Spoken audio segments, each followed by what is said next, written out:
down," said Karr, "and he is your kinsman. One of these days you, too, will have broad antlers like those, and just such a mane; and if you were to remain in the forest, very likely you also would have a herd to lead." "If he is my kinsman, I must go closer and have a look at him," said Grayskin. "I never dreamed that an animal could be so stately." Grayskin walked over to the elk, but almost immediately he came back to Karr, who had remained at the edge of the clearing. "You were not very well received, were you?" said Karr. "I told him that this was the first time I had run across any of my kinsmen, and asked if I might walk with them on their meadow. But they drove me back, threatening me with their antlers."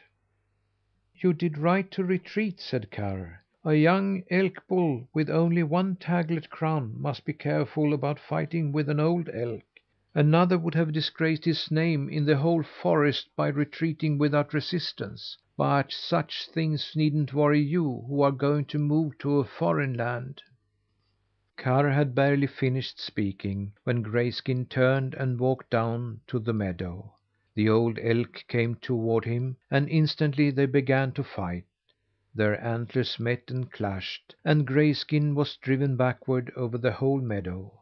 Apparently he did not know how to make use of his strength, but when he came to the edge of the forest, he planted his feet on the ground, pushed hard with his antlers, and began to force Antler Crown back.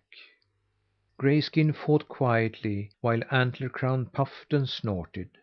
The old elk, in his turn, was now being forced backward over the meadow. Suddenly a loud crash was heard. A taglet in the old elk's antlers had snapped. He tore himself loose and dashed into the forest. Karr was still standing at the forest border when Grayskin came along. "Now that you have seen what there is in the forest," said Karr, "will you come home with me?" "Yes, it's about time," observed the elk. Both were silent on the way home.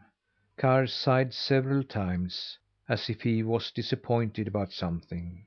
But Grayskin stepped along, his head in the air, and seemed delighted over the adventure. He walked ahead unhesitatingly until they came to the enclosure. Then he paused. He looked in at the narrow pen where he had lived up till now, saw the beaten ground, the stale fodder, the little trough where he had drunk water, and the dark shed in which he had slept. "The elk are one with the forest!" he cried. Then he threw back his head, so that his neck rested against his back, and rushed wildly into the woods.